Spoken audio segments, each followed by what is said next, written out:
Tuhan bersamamu. dan bersama-Mu. Inilah Injil suci menurut Santo Markus. Muliakanlah Tuhan.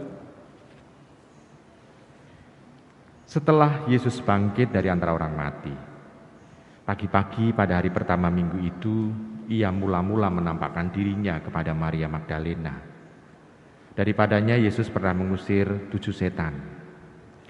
Lalu Maria Magdalena pergi memberitahukannya kepada mereka yang selalu mengiringi Yesus dan yang pada waktu itu sedang berkabung dan menangis.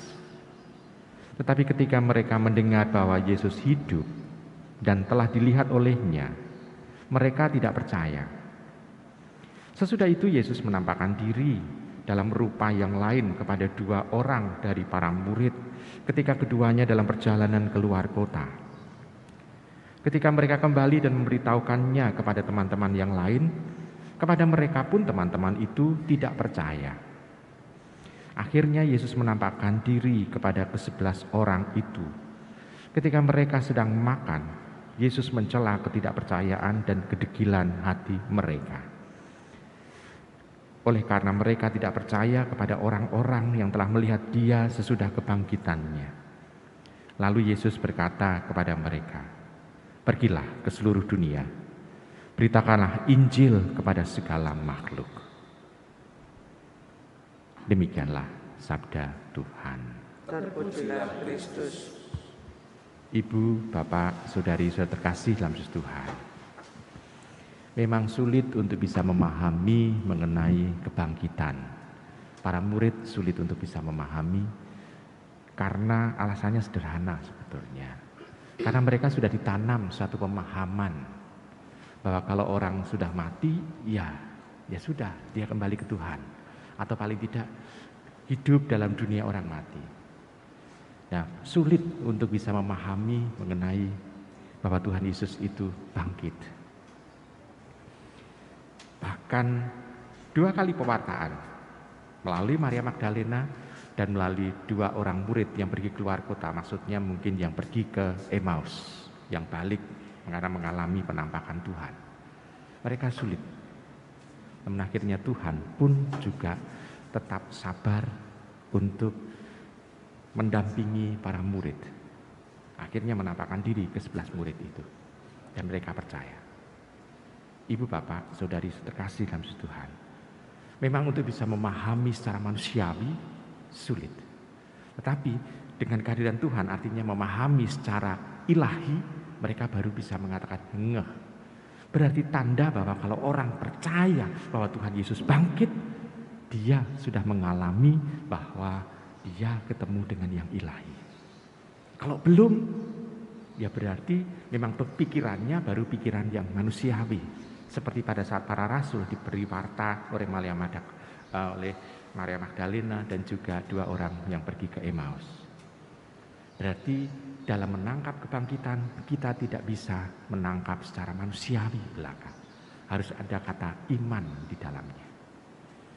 Karena dengan iman ini kita bisa menangkap kehadiran yang ilahi. Ibu, Bapak, Saudari, Saudara terkasih dalam Tuhan. Ini catatan yang pertama. Catatan yang kedua, Tuhan Yesus sebenarnya juga mau mengajari kepada para murid. Pada saat para murid nanti itu mewartakan kebangkitan, mereka pun juga akan mengalami hal yang sama. Bahwa pewartaannya mengenai kebangkitan sulit untuk diterima orang lain. Jadi mereka pun itu juga artinya mengalami sesuatu yang dia sendiri juga mengalami begitu. Jadi dia menolak kehadiran, istilahnya bukan kehadiran tapi warta kebangkitan yang disampaikan oleh orang yang dikenalnya. Dan mereka pun juga nantinya juga akan mengalami kesulitan untuk mewartakan kepada orang lain pula. Dan mereka harus siap. Maka dalam memberikan kesaksian tidak bisa sendirian, harus bersama-sama. Untuk bisa menyatakan bahwa memang Tuhan ini bukan Tuhan yang ada dalam ide, tetapi Tuhan yang sungguh-sungguh mau mendampingi orang-orang yang percaya kepadanya. Tuhan mau untuk memberikan yang terbaik kepada orang-orang yang percaya kepadanya. Dan ini itu yang menjadi sesuatu tantangan bagi para murid, termasuk kita juga seterusnya.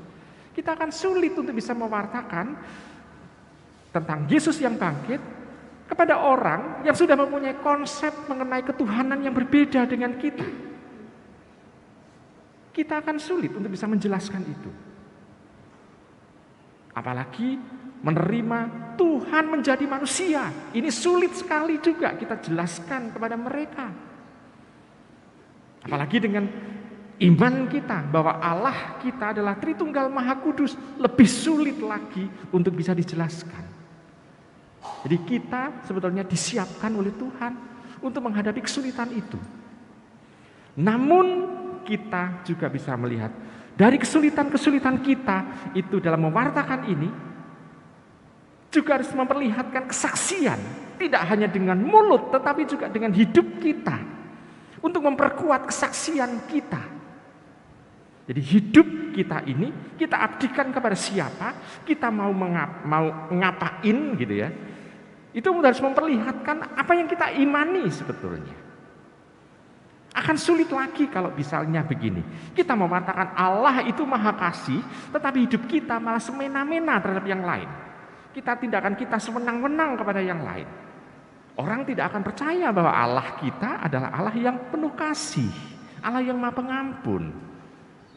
Kenapa? Karena hidup kita sulit untuk mengampuni, hidup kita penuh dengan kekerasan. Maka kesaksian yang benar, kesaksian yang baik adalah memperlihatkan iman kita ini itu harus dilihat oleh orang-orang itu.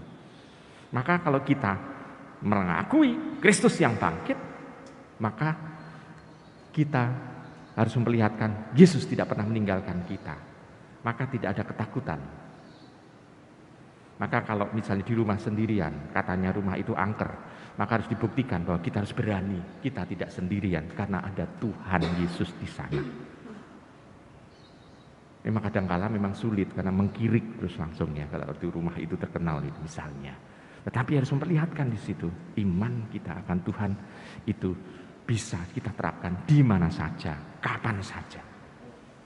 Maka tanda bahwa kita mengimani Tuhan yang bangkit harus memperlihatkan optimistik, tidak takut dan tidak khawatir, karena kita bisa menikmati hari ini bersama dengan Tuhan yang sudah bangkit. Selamat merenungkan.